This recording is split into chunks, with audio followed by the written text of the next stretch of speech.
ਵਾਹਿਗੁਰੂ ਜੀ ਕਾ ਖਾਲਸਾ ਵਾਹਿਗੁਰੂ ਜੀ ਕੀ ਫਤਿਹ। ਸੰਗਤ ਜੀ ਅੱਜ ਆਪਾਂ ਗੁਰੂ ਗ੍ਰੰਥ ਸਾਹਿਬ ਜੀ ਦੇ ਅੰਗ 593 ਤੋਂ ਲੈ ਕੇ 595 ਤੱਕ ਸਵੈਮਾਨ ਬਾਣੀ ਦੀ ਵਿਚਾਰ ਕਰਦੇ ਹਾਂ ਜੀ। ਆਓ ਆਪਾਂ ਗੁਰਬਾਣੀ ਦੀ ਲੜੀ ਨਾਲ ਜੁੜੀਏ ਸੰਗਤ ਜੀ। ਵਾਹਿਗੁਰੂ ਜੀ। ਮਹੱਲਾ ਤੀਜਾ। ਸਬਦੈ ਸਾਧ ਨ ਆਇਓ, ਨਾਮ ਨ ਲੱਗੋ ਪਿਆਰ। ਰਸਨਾ ਫਿੱਕਾ ਬੋਲਣਾ, ਨਿਤ ਨਿਤ ਹੋਏ ਖੁਆਰ। ਨਾਨਕ ਕਿਰਤ ਪਈਐ ਕਮਾਵਣਾ, ਕੋਏ ਨ ਮੇਟਣ ਹਾਰ। ਹਾਂਜੀ ਸੰਗਤ ਜੀ, ਪਾਤਸ਼ਾਹ ਕਹਿੰਦੇ ਨੇ ਜਿਸ ਜੀਵ ਨੂੰ ਗੁਰੂ ਦੇ ਸ਼ਬਦ ਦਾ ਰਸ ਨਹੀਂ ਆਇਆ, ਪਰਮਾਤਮਾ ਦੇ ਨਾਮ ਵਿੱਚ ਪ੍ਰੇਮ ਨਹੀਂ ਪਿਆ, ਉਹ ਕਹਿੰਦੇ ਰਸਨਾ ਤੋਂ ਵੀ ਫਿੱਕਾ ਹੀ ਬੋਲਦਾ ਅਤੇ ਉਹ ਵਿਕਾਰਾਂ ਦੇ ਨਾਲ ਉਹਦੀ ਹਮੇਸ਼ਾ ਖੁਆਰੀ ਹੁੰਦੀ ਰਹਿੰਦੀ ਆ। ਨਾਨਕ ਜੀ ਕਹਿੰਦੇ ਨੇ ਜੀਵ ਦੇ ਵੀ ਕੀ ਵਸ, ਜੋ ਪੂਰਬਲੇ ਕਰਮ ਨੇ ਉਹਨਾਂ ਦੇ ਅਨੁਸਾਰ ਹੀ ਜੀਵ ਹੁਣ ਵੀ ਕਾਰ ਕਮਾ ਰਿਹਾ ਹੈ। ਜਿਹੜੇ ਉਹਦੇ ਪੂਰਬਲੇ ਕਰਮ ਨੇ ਉਹਨਾਂ ਨੂੰ ਕੋਈ ਮੇਟ ਨਹੀਂ ਸਕਦਾ। ਪੌੜੀ। ਧੰਨ ਧੰਨ ਸਤਿਪੁਰਖ ਸਤਿਗੁਰੂ ਹਮਾਰਾ, ਜਿਤ ਮਿਲਿਐ ਹਮ ਕੋ ਸਾਂਤ ਆਈ। ਧੰਨ ਧੰਨ ਸਤਿਪੁਰਖ ਸਤਿਗੁਰੂ ਹਮਾਰਾ, ਜਿਤ ਮਿਲਿਐ ਹਮ ਹਰ ਭਗਤ ਪਾਈ। ਧੰਨ ਧੰਨ ਹਰ ਭਗਤ ਸਤਿਗੁਰੂ ਹਮਾਰਾ, ਜਿਸ ਕੀ ਸੇਵਾ ਤੇ ਹਮ ਹਰ ਨਾਮ ਲਿਵ ਲਾਈ। ਧੰਨ ਧੰਨ ਹਰ ਗਿਆਨੀ ਸਤਿਗੁਰੂ ਹਮਾਰਾ, ਜਿਨ ਵੈਰੀ ਮਿੱਤਰ ਹਮਕੋ ਸਭ ਸਮਦ੍ਰਿਸ਼ਟ ਦਿਖਾਈ। ਧੰਨ ਧੰਨ ਸਤਿਗੁਰੂ ਮਿੱਤਰ ਹਮਾਰਾ, ਜਿਨ ਹਰ ਨਾਮ ਸਿਉ ਹਮਾਰੀ ਪ੍ਰੀਤ ਬਣਾਈ। ਹਾਂਜੀ ਸੰਗਤ ਜੀ, ਪਾਤਸ਼ਾਹ ਸਤਿਗੁਰੂ ਦੀਆਂ ਸਿਫਤਾਂ ਕਰਦੇ ਨੇ। ਕਹਿੰਦੇ ਉਹ ਸਤਿਗੁਰ ਪੁਰਖ ਧੰਨ ਹੈ, ਸੱਚਾ ਹੈ, ਜਿਸ ਨੂੰ ਮਿਲਣ ਦੇ ਨਾਲ ਮੇਰੇ ਹਿਰਦੇ ਵਿੱਚ ਠੰਡ ਪੈ ਗਈ ਹੈ। ਉਹ ਸਤਿਪੁਰਖ ਮੇਰਾ ਸਤਿਗੁਰੂ ਧੰਨ ਧੰਨ ਹੈ, ਜਿਹਨੂੰ ਮਿਲਣ ਦੇ ਨਾਲ ਮੈਨੂੰ ਭਗਤੀ ਦੀ ਪ੍ਰੇਰਨਾ ਮਿਲੀ ਆ, ਮੈਨੂੰ ਭਗਤੀ ਦੇ ਨਾਲ ਪਰਮੇਸ਼ਰ ਦੀ ਨਾਲ ਪ੍ਰੀਤ ਪੈ ਗਈ ਆ।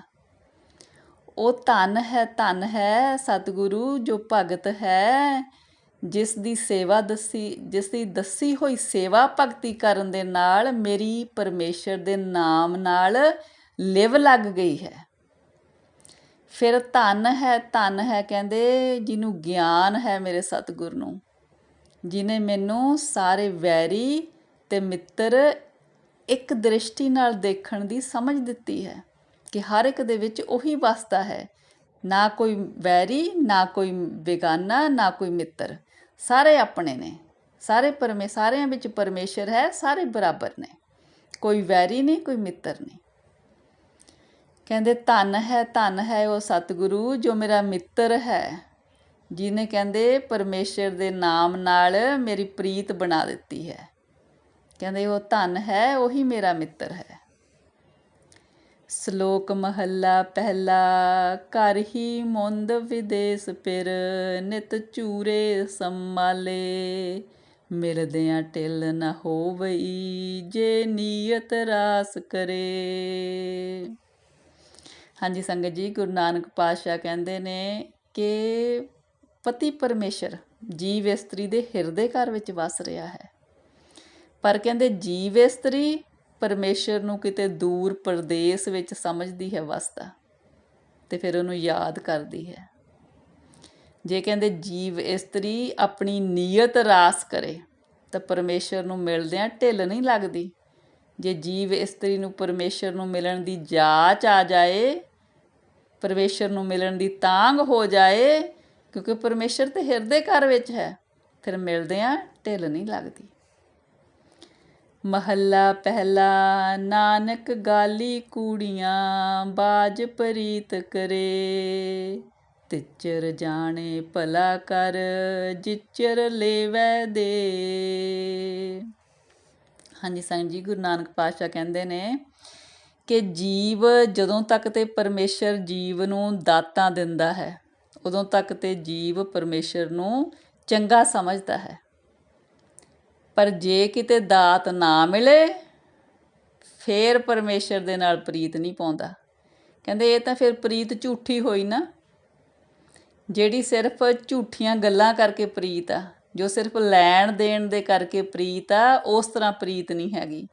ਪ੍ਰੀਤ ਤੇ ਉਹ ਹੈ ਚਾਹੇ ਦੁੱਖ ਹੋਵੇ ਚਾਹੇ ਸੁੱਖ ਹੋਵੇ, ਪਰਮੇਸ਼ਰ ਨਾਲੋਂ ਪ੍ਰੀਤ ਨਾ ਟੁੱਟੇ, ਇਹ ਸੱਚੀ ਪ੍ਰੀਤ ਹੈ। ਪੌੜੀ ਜਿਨ ਉਪਾਏ ਜੀ ਤਿਨ ਹਰ ਰਾਖਿਆ, ਅੰਮ੍ਰਿਤ ਸੱਚਾ ਨਾਉ ਭੋਜਨ ਚਾਖਿਆ, ਤਿਪਤ ਰਹੇ ਆਘਾਏ ਮਿਟੀ ਪਪਾਖਿਆ, ਸਭ ਅੰਦਰ ਇੱਕ ਵਰਤੈ ਕਿਨ ਵਿਰਲੇ ਲਾਖਿਆ, ਜਨ ਨਾਨਕ ਪੈ ਨਿਹਾਲ ਪ੍ਰਭ ਕੀ ਪਾਖਿਆ।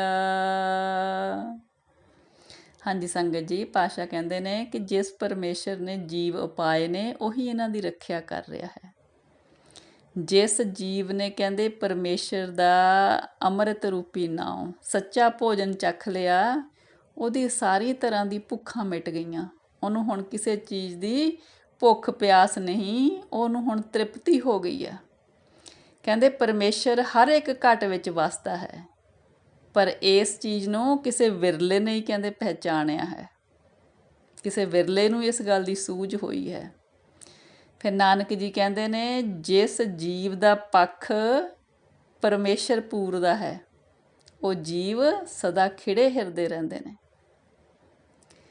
ਸ਼ਲੋਕ ਮਹੱਲਾ ਤੀਜਾ। ਸਤਿਗੁਰ ਨੋ ਸਭ ਕੋ ਵੇਖਦਾ, ਜੇਤਾ ਜਗਤ ਸੰਸਾਰ, ਡਿਠੈ ਮੁਕਤ ਨ ਹੋਵਈ, ਜਿਚਰ ਸ਼ਬਦ ਨ ਕਰੇ ਵਿਚਾਰ, ਹਉਮੈ ਮੈਲ ਨ ਚੁੱਕਈ, ਨਾਮ ਨ ਲੱਗੈ ਪਿਆਰ, ਇਕ ਆਪੇ ਬਖਸ਼ ਮਿਲਾਇਨ, ਦੁਬਿਧਾ ਤਜ ਵਿਕਾਰ, ਨਾਨਕ ਇਕ ਦਰਸ਼ਨ ਦੇਖ ਮਰ ਮਿਲੇ, ਸਤਿਗੁਰ ਹੇਤ ਪਿਆਰ। ਹਾਂਜੀ ਸੰਗਤ ਜੀ, ਗੁਰੂ ਅਮਰਦਾਸ ਜੀ ਕਹਿੰਦੇ ਨੇ ਸਾਰਾ ਜਗਤ ਸਤਿਗੁਰ ਦੇ ਦਰਸ਼ਨ ਕਰਦਾ ਹੈ, ਪਰ ਕਹਿੰਦੇ ਸਿਰਫ ਦਰਸ਼ਨ ਕਰਿਆ ਮੁਕਤੀ ਨਹੀਂ ਹੁੰਦੀ ਜਦੋਂ ਤੱਕ ਸਤਿਗੁਰੂ ਦੇ ਸ਼ਬਦ ਦੇ ਉੱਤੇ ਜੀਵ ਵਿਚਾਰ ਨਹੀਂ ਕਰਦਾ। ਉਹਦੇ ਤੋਂ ਬਿਨਾਂ ਜੀਵ ਦੇ ਅੰਦਰੋਂ ਹਉਮੈ ਦੀ ਮੈਲ ਖਤਮ ਨਹੀਂ ਹੁੰਦੀ ਜਦੋਂ ਤੱਕ ਸ਼ਬਦ ਨਾਲ ਨਹੀਂ ਜੁੜਦਾ, ਨਾ ਹੀ ਫਿਰ ਪਰਮੇਸ਼ਰ ਦੇ ਨਾਮ ਨਾਲ ਜੀਵ ਨੂੰ ਪਿਆਰ ਪੈਂਦਾ। ਇਕਨਾਂ ਨੂੰ ਕਹਿੰਦੇ ਪਰਮੇਸ਼ਰ ਆਪ ਹੀ ਬਖਸ਼ ਕਰਕੇ ਆਪਣੇ ਨਾਲ ਮਿਲਾ ਲੈਂਦਾ, ਉਹਨਾਂ ਦੇ ਅੰਦਰੋਂ ਫਿਰ ਸਾਰੀ ਦੁਬਿਧਾ ਵਿਕਾਰ ਸਭ ਕੁਝ ਖਤਮ ਕਰ ਦਿੰਦਾ। ਫਿਰ ਨਾਨਕ ਜੀ ਕਹਿੰਦੇ ਨੇ ਇੱਕ ਸਤਿਗੁਰ ਦਾ ਦਰਸ਼ਨ ਕਰਕੇ ਜੀਵ ਦੇ ਮਰ ਜਾਂਦੇ ਨੇ, ਫਿਰ ਇੱਕ ਉਹ ਪਰਮੇਸ਼ਰ ਨਾਲ ਮਿਲਦੇ ਨੇ ਜੇ ਜੀਵ ਤੇ ਮਰ ਜਾਂਦੇ ਨੇ ਵਿਕਾਰਾਂ ਵੱਲੋਂ, ਮਾਇਆ ਵੱਲੋਂ, ਆਸ਼ਾ ਤ੍ਰਿਸ਼ਨਾ ਵੱਲੋਂ, ਫਿਰ ਉਹਨਾਂ ਦਾ ਮਿਲਾਪ ਵੀ ਪਰਮੇਸ਼ਰ ਨਾਲ ਹੋ ਜਾਂਦਾ।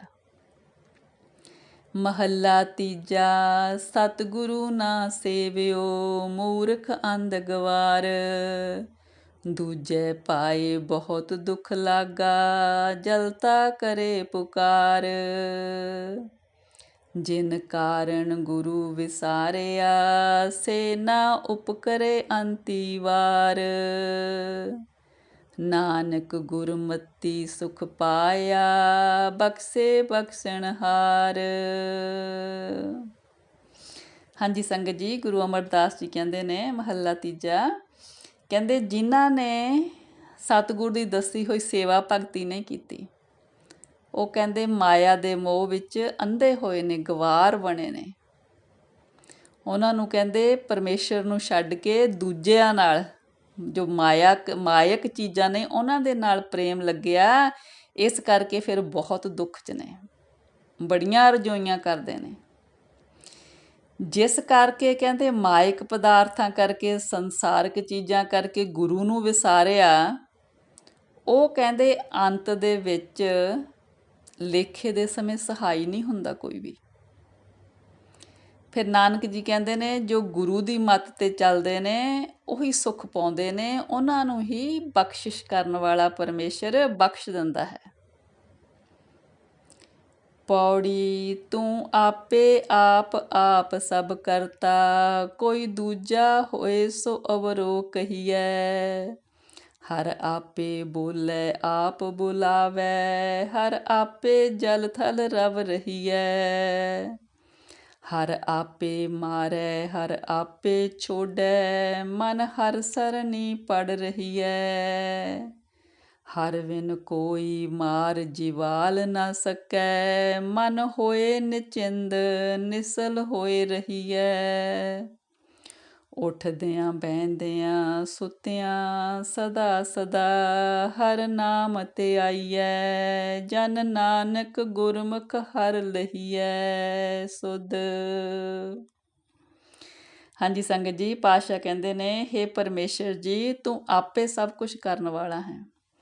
ਤੂੰ ਆਪੇ ਇਸ ਸ੍ਰਿਸ਼ਟੀ ਨੂੰ ਰਚਿਆ ਹੈ, ਤੂੰ ਆਪੇ ਹੀ ਇਹਦੀ ਸੰਭਾਲ ਕਰਦਾ। ਕਹਿੰਦੇ ਤੇਰੇ ਤੋਂ ਬਿਨਾਂ ਹੋਰ ਦੂਜਾ ਹੋਏ ਤਾਂ ਕਹੀਏ ਨਾ, ਤੇਰੇ ਵਰਗਾ ਤੇ ਕੋਈ ਹੈ ਹੀ ਨਹੀਂ। ਆਪ ਹੀ ਤੂੰ ਜੀਵਾਂ ਦੇ ਵਿੱਚ ਹੋ ਕੇ ਬੋਲਦਾ ਹੈ ਤੇ ਆਪੇ ਹੀ ਤੂੰ ਇਹਨਾਂ ਕੋਲੋਂ ਬੁਲਾਉਂਦਾ ਹੈ। ਜਲ ਵਿੱਚ ਥਲ ਵਿੱਚ ਹਰ ਇੱਕ ਜਗ੍ਹਾ ਤੇ ਤੂੰ ਵਿਆਪਕ ਹੈ। ਕਹਿੰਦੇ ਪਰਮੇਸ਼ਰ ਆਪ ਹੀ ਜੀਵ ਨੂੰ ਆਤਮਿਕ ਮੌਤੇ ਮਾਰਦਾ ਹੈ, ਆਪੇ ਹੀ ਉਹਨੂੰ ਸਿੱਧੇ ਰਸਤੇ ਪਾਉਂਦਾ ਹੈ। ਕਹਿੰਦੇ ਹੇ ਜੀਵ, ਪਰਮੇਸ਼ਰ ਦੀ ਸ਼ਰਨ ਵਿੱਚ ਰਹੀਏ ਹਮੇਸ਼ਾ। ਜਦੋਂ ਕਹਿੰਦੇ ਸਾਨੂੰ ਪਤਾ ਹੈ ਕਿ ਪਰਮੇਸ਼ਰ ਤੋਂ ਬਿਨਾਂ ਕੋਈ ਨਾ ਮਾਰ ਸਕਦਾ ਹੈ, ਨਾ ਜ਼ਿੰਦਗੀ ਦੇ ਸਕਦਾ ਹੈ, ਫਿਰ ਤੇ ਕਹਿੰਦੇ ਆਪਾਂ ਬਿਲਕੁਲ ਚਿੰਤਾ ਰਹਿਤ ਹੋਈਏ ਕਿ ਜੇ ਕਿਸੇ ਨੂੰ ਮਾਰਨਾ ਹੈ ਜਾਂ ਕਿਸੇ ਨੂੰ ਜਿੰਦਾ ਰੱਖਣਾ ਹੈ, ਸਭ ਪਰਮੇਸ਼ਰ ਦੇ ਹੱਥ ਵੱਸ ਹੈ। ਫਿਰ ਆਪਾਂ ਸਾਰੇ ਡਰ ਅਤੇ ਚਿੰਤਾ ਛੱਡ ਕੇ ਪੂਰੇ ਕਹਿੰਦੇ ਬੇਫਿਕਰ ਹੋ ਕੇ ਰਹੀਏ। ਫਿਰ ਕਹਿੰਦੇ ਜਿਹੜੇ ਜੀਵ ਉੱਠਦਿਆਂ ਬਹਿੰਦਿਆਂ ਸੁੱਤਿਆਂ ਸਦਾ ਸਦਾ ਹਰ ਨਾਮ ਧਿਆਈਐ, ਜਨ ਨਾਨਕ ਗੁਰਮੁਖ ਹਰ ਲਹੀਏ। ਕਹਿੰਦੇ ਹੇ ਜੀਵ, ਉੱਠਦਿਆਂ ਬਹਿੰਦਿਆਂ ਸੁੱਤਿਆਂ ਸਦਾ ਪਰਮੇਸ਼ਰ ਦਾ ਨਾਮ ਧਿਆਈਏ। ਇਸ ਤਰ੍ਹਾਂ ਕਹਿੰਦੇ ਗੁਰੂ ਦੇ ਸਨਮੁਖ ਹੋ ਕੇ ਨਾਨਕ ਜੀ ਕਹਿੰਦੇ ਅਸੀਂ ਪਰਮੇਸ਼ਰ ਨੂੰ ਪਾ ਸਕਦੇ ਹਾਂ। ਵਾਹਿਗੁਰੂ ਜੀ, ਵਾਹਿਗੁਰੂ ਜੀ। ਇੱਕ ਓਂਕਾਰ ਸਤਿਨਾਮ ਕਰਤਾ ਪੁਰਖ ਨਿਰਭਉ ਨਿਰਵੈਰ ਅਕਾਲ ਮੂਰਤ ਅਜੂਨੀ ਸੈਭੰ ਗੁਰ ਪ੍ਰਸਾਦ। ਸੋਰਠ ਮਹੱਲਾ ਪਹਿਲਾ। ਘਰ ਪਹਿਲਾ ਚੌਪਦੇ। ਸਭਨਾ ਮਰਨਾ ਆਇਆ ਵਿਛੋੜਾ ਸਭਨਾ, ਪੁੱਛੋ ਜਾਏ ਸਿਆਣਿਆ ਆਗੇ ਮਿਲਣ ਕਿਨਹਾ। ਜਿਨ ਮੇਰਾ ਸਾਹਿਬ ਵਿਸਰੈ ਵੱਡੜੀ ਵੇਦਨ ਤਿਨਹਾ। ਹਾਂਜੀ ਸੰਗਤ ਜੀ, ਪਾਤਸ਼ਾਹ ਕਹਿੰਦੇ ਨੇ ਪਹਿਲਾ ਮੂਲ ਮੰਤਰ ਆਇਆ ਅਤੇ ਮੂਲ ਮੰਤਰ ਦਾ ਆਪਾਂ ਕਈ ਵਾਰ ਜਿਸ ਤਰ੍ਹਾਂ ਅਰਥ ਕਰ ਚੁੱਕੇ ਹਾਂ। ਅਤੇ ਫਿਰ ਪਹਿਲੇ ਪਾਤਸ਼ਾਹ ਜੀ ਦੀ ਬਾਣੀ ਸੋਸ਼ਟ ਮਹੱਲਾ 'ਚ ਸ਼ੁਰੂ ਹੋ ਰਹੀ ਹੈ ਚੌਪਦੇ। ਪਾਤਸ਼ਾਹ ਕਹਿੰਦੇ ਨੇ ਕਿ ਮਰਨਾ ਸਭ ਨੇ ਹੈ, ਸਭ ਨੂੰ ਵਿਛੋੜਾ ਪੈਣਾ ਹੈ। ਕਹਿੰਦੇ ਸਿਆਣਿਆਂ ਤੋਂ ਜਾ ਕੇ ਪੁੱਛੀਏ ਕਿ ਅੱਗੇ ਜਾ ਕੇ ਪਰਮੇਸ਼ਰ ਦੇ ਨਾਲ ਮਿਲਾਪ ਕਿਹਦਾ ਹੋਣਾ ਹੈ।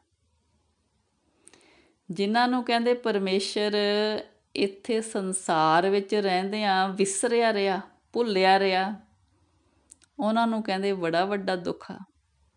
ਬੜੇ ਦੁੱਖ ਉਹਨਾਂ ਨੂੰ ਸਹਾਰਨੇ ਪੈਂਦੇ ਆ ਫਿਰ, ਜਿਹੜੇ ਪਰਮੇਸ਼ਰ ਨੂੰ ਭੁਲਾਈ ਰੱਖਦੇ ਆ। ਭੀਸਾ ਲਾਹੇ ਸਾਚਾ ਸੋਏ, ਜਾ ਕੀ ਨਦਰ ਸਦਾ ਸੁਖ ਹੋਏ ਰਹਾਓ। ਕਹਿੰਦੇ ਉਸ ਪਰਮੇਸ਼ਰ ਦੀ ਸਦਾ ਸਿਫਤ ਸਲਾਹ ਕਰਦੇ ਰਹੀਏ, ਜਿਹਦੀ ਮਿਹਰ ਦੀ ਨਜ਼ਰ ਦੇ ਨਾਲ ਸਾਨੂੰ ਸਦਾ ਹੀ ਸੁੱਖ ਮਿਲਦਾ ਹੈ। ਵੱਡਾ ਕਰ ਸਾਲਾਹਣਾ ਹੈ ਵੀ ਹੋਸੀ ਸੋਏ, ਸਭਨਾ ਦਾਤਾ ਏਕ ਤੂੰ ਮਾਨਸ ਦਾਤ ਨ ਹੋਏ। ਜੋ ਤਿਸ ਪਾਵੈ ਸੋ ਥੀਐ ਰੰਨ ਕਰੁੰਨੈ ਹੋਏ। ਕਹਿੰਦੇ ਉਹ ਪਰਮੇਸ਼ਰ ਸਭ ਤੋਂ ਵੱਡਾ ਹੈ, ਸਾਨੂੰ ਉਹਦੀ ਸਿਫਤ ਸਲਾਹ ਕਰਨੀ ਚਾਹੀਦੀ ਹੈ। ਉਹ ਹੈ ਵੀ ਹੈ ਪਹਿਲਾਂ ਤੋਂ ਵੀ ਸੀ ਤੇ ਅੱਗੇ ਨੂੰ ਵੀ ਹੋਏਗਾ। ਇੱਕ ਉਹੀ ਹੈ ਜੋ ਸਦਾ ਦੇ ਰਹਿਣ ਵਾਲਾ ਹੈ। ਸਭਨਾਂ ਨੂੰ ਦਾਤਾਂ ਦੇਣ ਵਾਲਾ ਵੀ ਉਹੀ ਹੈ। ਕੋਈ ਮਨੁੱਖ ਕਿਸੇ ਨੂੰ ਦਾਤ ਨਹੀਂ ਦੇ ਸਕਦਾ। ਜੋ ਕੁਛ ਕਹਿੰਦੇ ਪਰਮੇਸ਼ਰ ਨੂੰ ਭਲਾ ਲੱਗਦਾ, ਜੋ ਪਰਮੇਸ਼ਰ ਦੀ ਰਜ਼ਾ, ਉਹੀ ਸਭ ਕੁਝ ਵਾਪਰਦਾ। ਫਿਰ ਸਾਨੂੰ ਕਹਿੰਦੇ ਦੁੱਖ ਵਿੱਚ ਰੋਣ ਦੀ ਕੀ ਲੋੜ ਆ? ਜਦੋਂ ਹੋਣਾ ਉਹੀ ਆ, ਫਿਰ ਅਸੀਂ ਦੁੱਖ ਨੂੰ ਕਿਉਂ ਦੁੱਖ ਮੰਨਦੇ ਆ? ਜੋ ਪਰਮੇਸ਼ਰ ਦੀ ਰਜ਼ਾ ਉਹੀ ਵਰਤਦੀ ਆ।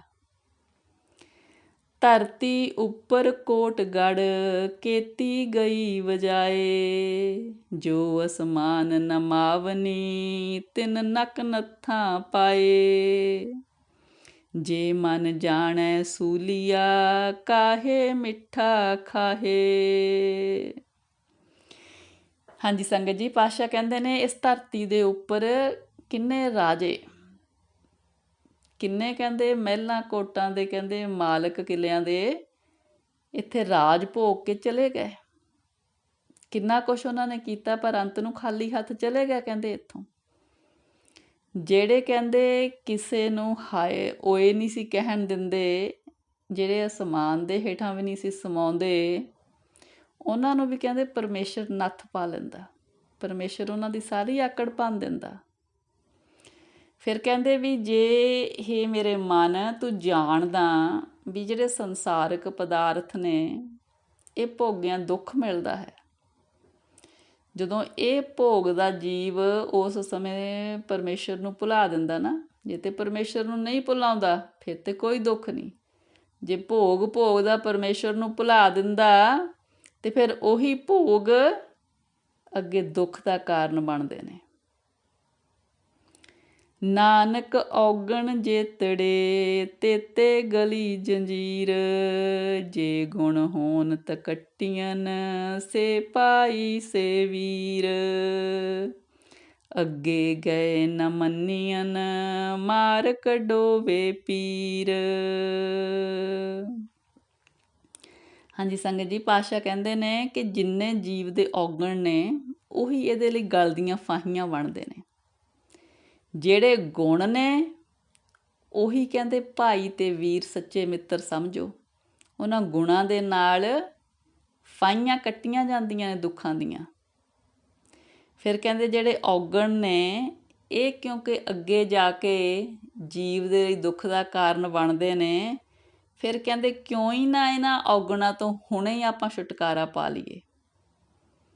ਕਿਉਂਕਿ ਜਿਹੜੀ ਚੀਜ਼ ਦੁੱਖ ਦਾ ਕਾਰਨ ਬਣਦੀ ਆ, ਆਪਾਂ ਉਹਨੂੰ ਸ਼ੁਰੂ ਤੋਂ ਕਿਉਂ ਨਾ ਖਤਮ ਕਰ ਦਈਏ। ਤੇ ਜਿਹੜੇ ਗੁਣ ਨੇ ਜਿਨ੍ਹਾਂ ਨੇ ਅੱਗੇ ਸਹਾਈ ਹੋਣਾ, ਉਹ ਇਕੱਠੇ ਕਰੀਏ। ਉਹ ਹੋਣੇ ਨੇ ਪਰਮੇਸ਼ਰ ਦੀ ਸਿਫਤ ਸਲਾਹ ਕੀਤਿਆਂ। ਫਿਰ ਕਿਉਂ ਨਾ ਪਰਮੇਸ਼ਰ ਦੀ ਸਿਫਤ ਸਲਾਹ ਕਰੀਏ, ਉਹਦਾ ਨਾਮ ਜਪੀਏ, ਤਾਂ ਕਿ ਲੋਕ ਤੇ ਪਰਲੋਕ ਦੋਨੋਂ ਹੀ ਸੁਹੇਲੇ ਹੋ ਜਾਣ। ਹਾਂਜੀ ਸੰਗਤ ਜੀ, ਇੰਨੀਆਂ ਵਿਚਾਰਾਂ ਪ੍ਰਵਾਨ ਕਰਨੀਆਂ ਜੀ। ਵਿਚਾਰਾਂ ਦੀ ਸਾਂਝ ਪਾਉਂਦਿਆਂ ਹੋਈਆਂ ਅਨੇਕਾਂ ਗਲਤੀਆਂ ਬਖਸ਼ਣੀਆਂ ਜੀ।